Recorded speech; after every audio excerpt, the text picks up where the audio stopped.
And we have ignition. The next talk of the afternoon is by Antoine Mottet. Thanks. I would like first to thank the organizers. It really means a lot for me to be invited here, so thank you for giving me the opportunity to come. This talk is going to be about constraint satisfaction, so the usual decision problem side of the thing, and to make symmetry come into play, I don't want to take Libor's point of view that only polymorphisms matter, but I want to bring automorphisms in, so I will talk about infinite domain constraint satisfaction.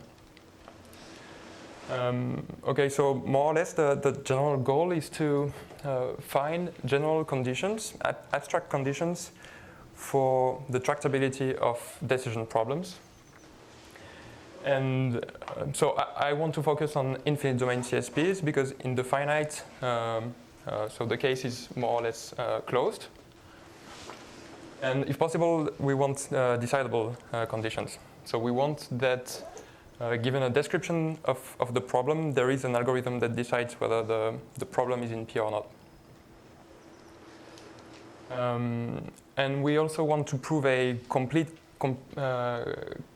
complexity classification as in the finite. So some theorem of this form. So if we assume that the finite domain conjecture has been solved, then if we take a relational structure such that all of its relations are definable in a unary language, then the CSP is in P or NP complete. So we want to find complexity dichotomies between P and NP completeness. All right. What does it mean definable in the unary language? So you've got this infinite structure A with relations, and you want that the relations are definable in first-order logic using only unary relations. Okay, this is a toy example. So the outline of the talk is going to be as follows. I will first redefine CSPs, even though Libor did a great job at defining them. But I will show that some weird things can happen if you allow the domain to be infinite. And I want to talk about symmetry and automorphisms via canonical functions. And then we will go back to the computational side and see what we can do using canonical functions for the complexity of the CSPs. Okay, let's go. So we fix a relational structure with finitely many relations. Here, I do not insist that the domain is finite. A homomorphism between two structures that have the same signature is just a function from the domain of A to the domain of B, so that whenever some tuple is in some relation of A, then the image of the tuple component-wise is in the corresponding relation of B. And the constraint satisfaction problem of some given structure A is the following decision problem. The input is a finite structure with the same signature, and we want to decide whether there exists a homomorphism from the finite structure to A, yes or no. So it's a decision problem. Of course, I think you're very familiar with this particular CSP. So the CSP of the triangle graph. So it's easy to see that a finite graph maps homomorphically to the triangle if and only if it's three-colorable. And okay, it's very well known that this is an NP-complete problem. And okay, we can have a look at a CSP of an infinite structure. So the input, so we have one binary relation here, which is not necessarily, which is not symmetric. So the input here is a digraph. Okay, so if a digraph maps to Z with the order, then it's easy to see that there is no directed cycle in the finite graph. But the converse also holds, right? If there is no directed cycle in B, then you can complete the edge relation by a total order, which will map in this structure. So the question is whether this graph is acyclic. And this can be solved in linear time. But it gets weirder. So if we take the CSP of this relational structure, so it has two ternary relations. So we see the operations as relations, even though some people don't like it. So the input here is an hypergraph with two types of hyperedges. There is hyperedges of the form E plus and hyperedges of the form E times. And here the question is whether we can map the vertices of this hypergraph to Z, so that whenever we have some hyperedge in E plus, we have this condition that's satisfied. And whenever an hyperedge is in E times, we want that this is satisfied. This is actually a famous problem. It's Hilbert's tensor problem, and it's undecidable. So this is a consequence of this celebrated result of Matiasevich, who built upon previous work, that actually every computably enumerable subset of the integers can be described with such an instance of the problem. Okay, so in contrast with the finite case for the CSPs, we can have undecidable constant satisfaction problems. But let's focus on the finite case for a minute. So it was conjectured in the early 90s that if you fix a finite structure, the CSP of this structure is in P or NP complete. This conjecture has been confirmed in many cases. So for undirected graphs, and then for smooth digraphs by Libor. And for small structures, so the particular value of small tends to change a lot these times. So it was small equals 2 for a while, and then Andrei Bulatov showed that it was true for 3, and then Dima Zhuk extended up to 7, I think, the latest results, yeah. Okay, and maybe Zhuk even has a proof of the conjecture. Okay, and the stronger version of this conjecture is that we can actually describe which CSPs are NP and which CSPs are NP complete. This is done by polymorphisms, so I don't want to redefine what a polymorphism is. We don't really care. So the tractability conjecture says that if A has a commutative polymorphism, where this polymorphism can have arbitrary finitarity, then the CSP is in P. Okay, and now we want to make the transition to infinite domain CSPs. So we cannot just look at arbitrary infinite structures, because we saw that there are undecidable CSPs. So it's kind of unreasonable to just look at arbitrary infinite structures. So we want to find a reasonable class of infinite structures such that there is some hope of classifying the complexity of all the CSPs of those structures. This is likely to be at least as hard as doing the classification for the finite case, so we are assuming that the tractability conjecture has been solved. So now I want to describe what this reasonable class of structure is. Libor mentioned it this morning. So we say that the structure is finitely bounded if you can describe the set of its finite substructures in finite words. So we want that there exists a finite family of obstructions, so that C is a substructure of our initial structure B if and only if C does not contain one of the obstructions. So when B is a finitely bounded structure, this question, the substructure problem, becomes decidable. So to decide the question whether C is a substructure of B, we can just have a look at which are the substructures of C, and then this answers the question by this property. C is finite? Yeah, C is finite. Yeah. Examples of finitely bounded structures. So you can have a look at the rational order, where you can see that every finite structure of this is a linear order, and conversely, any finite structure which is a linear order embeds into this. So the obstructions are all the 3-element structures that are not linear orders. Where does the 3 comes from? It's because being a linear order is a first order property, and you can express this property with 3 variables. So this is general. Whenever you have a property that is first order definable with finitely many axioms, you just look at the number of variables you need to define this, and this gives you a set of abstractions with this given with this size with structures of this size. Sorry. So you mean arbitrary first order or universal Pre-next, first I order? guess. Yeah, pre-next. Universal. Universal. Did I say first order? Okay, universal. Universal is the word. Yeah. Another example, an interesting one, is the universal triangle-free graph. So here again, you can say that a graph does not contain a triangle with a universal sentence with 3 variables. So this gives us this abstraction. Okay. And the second property that we need for this reasonable class of finite structures is homogeneity. So this comes from model theory. We say that a structure is homogeneous if whenever two finite substructures look identical, there is actually a symmetry of the structure that takes the first one to the other.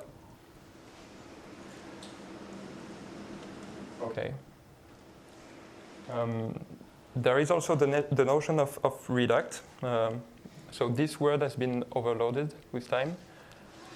So for me, a reduct, so we have a structure B, and a reduct of B is just a structure A, which lives on the same domain and whose relations are definable using first order logic in the relations of B. So an example, for example, if we take B to be the rational order, a classical example of a reduct is the betweenness relation.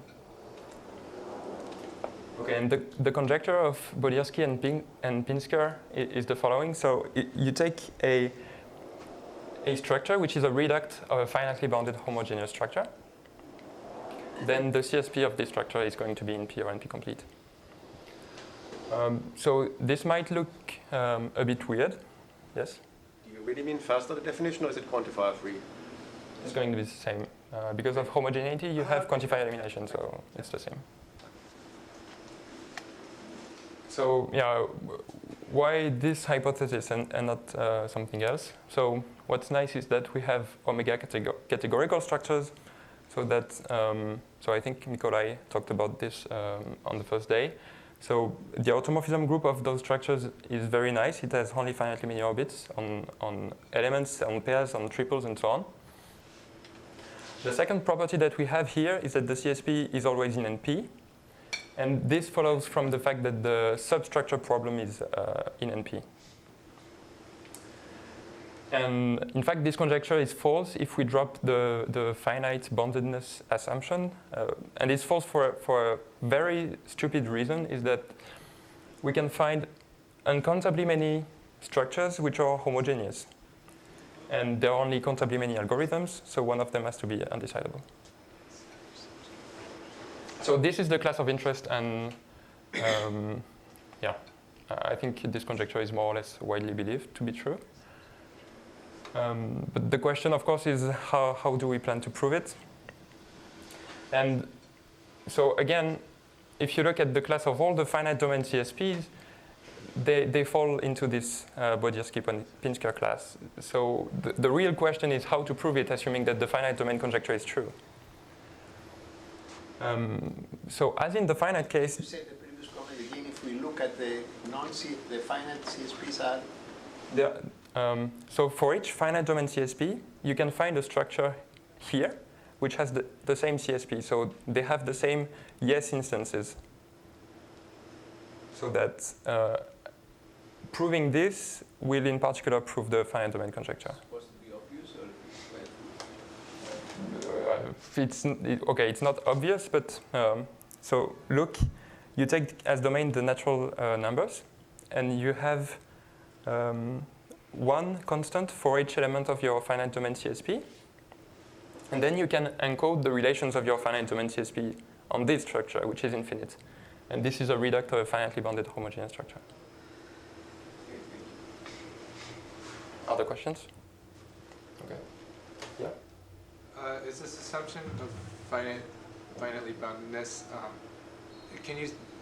is it equivalent to having like some sort of axiomatization, like a pi2 axiomatization or something like Universal. that? Universal. Yeah, finite universal axiomatization. Okay. So the conjecture has been proven in quite a number of cases. So these are some special cases. So just take the most stupid infinite structure you can think of, just a conceptually infinite domain with equality, and all the relations that you can first order define over it. Then here there is a complexity dichotomy. This has been extended to the reducts of the Rado graph, and then to the reducts of any homogeneous graph. This is very recent. And we also have a complexity classification for the reducts of in the rational order. And in fact, in the first three cases, the classification is taking the following form. So we have to look at the so-called canonical polymorphisms of our structure A. And whenever we have a good canonical polymorphism, the CSP is in P, and otherwise it's NP complete. And this is not true for Q, for the rational order. So I want to now explain what this canonical means. So let me just recall some notions that we have seen earlier. We fix a permutation group on the set X. So the group is G. The orbit of an M tuple is just the set of M tuples that you can obtain by applying one single function from the group. We say that a group is oligomorphic if for elements, pairs, and tuples, and so on, it has only finitely many orbits. So this corresponds to automorphism groups of omega categorical structures. A function clone, it's a set of finitary operation on a set, which is closed under this composition and that contains the dictators. Okay, and so there is something that we don't see in the finite case is that whenever you look at these objects, there is a natural topology, which is the topology of pointwise convergence. So a sequence of functions converges to a given function f if for arbitrarily large finite sets, these functions tend to agree with f. So on the finite, of course, this means that this sequence is eventually constant, but on the infinite, that makes a difference. And so since we have a topology, we can talk about continuous maps between clones. Okay, and continuity means that to know whether two functions have the same image, you only have to look at some finite subset of X, and if the two functions agree on this finite subset, then they have the same image. Okay, so now I can give you the definition of a canonical function. So we fix a group acting on X and some function, some operation of finite arity on X, and we say that this function is canonical if this holds. So this means that whenever you plug in elements from G into F as parameters, you can find on every finite subset an element of G, so that it's the same as applying alpha 1 to alpha n on the inside, or as applying this new element on the outside. So this might be a bit technical. An equivalent definition would be to say that F not only is an operation on X, but it also is an operation on all the orbits of M tuples under the action of G. So in particular, when G is oligomorphic, then F acts on finite sets, and this gives us the connection with the finite domain CSPs. And we have this theorem of Bodirsky-Pinsker and Todor-Tsankov, which says that for sufficiently nice groups G, whenever you pick a function, you can find another function in its neighborhood that will be canonical. So these canonical functions seem to be everywhere, And sometimes they are even enough to talk about complexity. And we can remark that if you compose canonical functions together, you obtain a canonical function, so you obtain a clone. So it might be useful to look at an example now. So if we look at the rational order, the unary functions are just the monotone function. So I use this notation for unary functions. So here you look at the orbits. So the function f induces an action on the orbit. So we look at orbits of pairs, of which there are 3 under this group. And the function can either be increasing, decreasing, or constant. And essentially, there are only 3 canonical functions in this case. For binary functions, we use this notation. So this is the first argument of the function, which is now still an orbit. This is the second argument. And this function defines some kind of lexicographic order. So you see that the function looks at what's the first argument, and it replies with the same order if the first orbit is not on the diagonal, and if the orbit is on the diagonal, you start to look at the second argument and reply with the same. So this function, which is binary, it induces an order on Q which looks like this, more or less. Q square. Q square, yeah. So, okay. Another example of canonical function is the maximum function. So this is not canonical because the maximum function does not behave in the same way depending on where you look.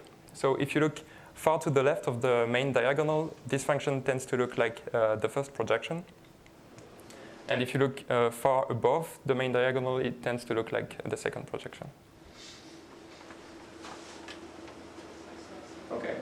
A central concept about canonical functions is the following. So if we fix G and H to be canonical functions, a mashup of these 2 functions is any canonical function which satisfies this. So we fix G, H, and 2 orbits, and we are taking a mashup of G and H over these 2 orbits. So with the notation that I used in the previous slide, we have orbits here, and we just want a function that looks like G here and H here.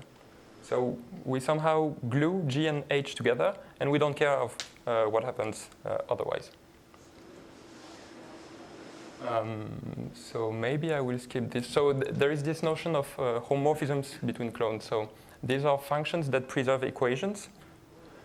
They are very important because whenever these homomorphisms are continuous, you can use them to say something about the complexity of the CSPs.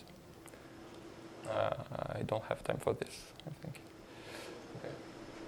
So what we can prove is that if you take a clone which contains an oligomorphic group, and such that whenever you have 2 functions in the clone, you can find a mashup of these 2 functions, which is again in the clone.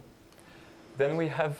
sorry, these are only binary functions for mashups, or arbitrary? No, you can generalize it to all mashups, like... Yeah. No, for every pair of function, you need that there exists a mashup. You don't need that all of them are in the clone. Yeah. So we have the following.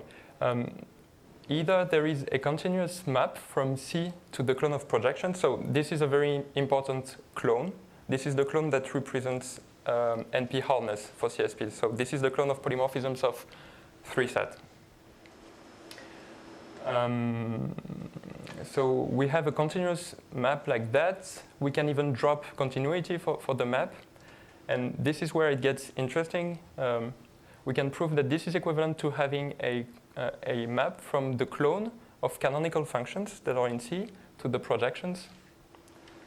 So these are negative statements so these are positive statements that prove somehow NP hardness of the CSPs. And we can prove that these positive statements are equivalent to these negative statements, which is the non-existence of a pseudo-cyclic operation. So in the finite, we had cyclic operations to witness tractability. And in this case, we have pseudo-cyclic operations. So a pseudo-cyclic operation is just like a cyclic operation, except that you have to compose with unary operations here on the outside. And what's good is that since we can look at canonical functions, of which there are only finitely many, essentially, any of these properties is decidable. So now let's have a look at how to use this for the study of CSPs. So this is a result of last leaks. If we assume that the tractability conjecture is true, if we take a structure A, which is in the Bodirsky-Pinsker class, either A has a pseudo-cyclic polymorphism, which is canonical, and the CSP is in P, or it's NP hard. No, sorry. So if A has a pseudo-cyclic polymorphism, we can prove that the CSP is in P. Okay. And in fact, so here I used pseudo-cyclic, but we can take any condition from the finite case, such as Maltsev that Libor presented this morning, and lift it for the Bodirsky-Pinsker class. Okay, and this is somewhat new. If we assume the tractability conjecture, and we take a structure such that the polymorphisms have mashups, then we have a dichotomy between NP completeness and tractability. And this is witnessed by canonical pseudo-cyclic operations. And this means that if the tractability conjecture is true, for all those structures that have mashups, the membership in P is decidable. Okay. So I said earlier that canonical functions were not always enough. So these bubbles here represent the classes of structures for which we can indeed prove complexity classifications only using canonical functions. And I also said that for Q it was not true. So we know that this method will fail at some point for the Bodirsky-Pinsker class. What's not clear now is what's the boundary between when it's useful and when it's not. And these are examples for which it seems that the method will work. Yeah, this is my final slide. Thank you.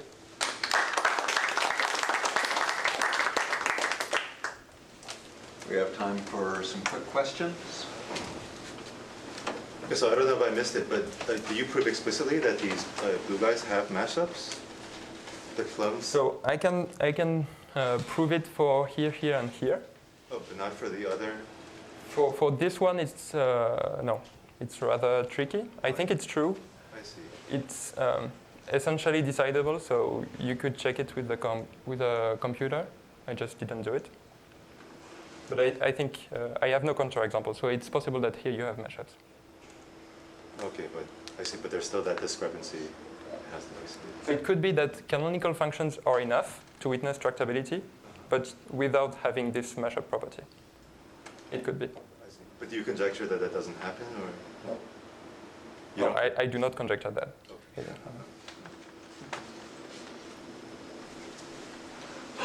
Any other questions? Thank you.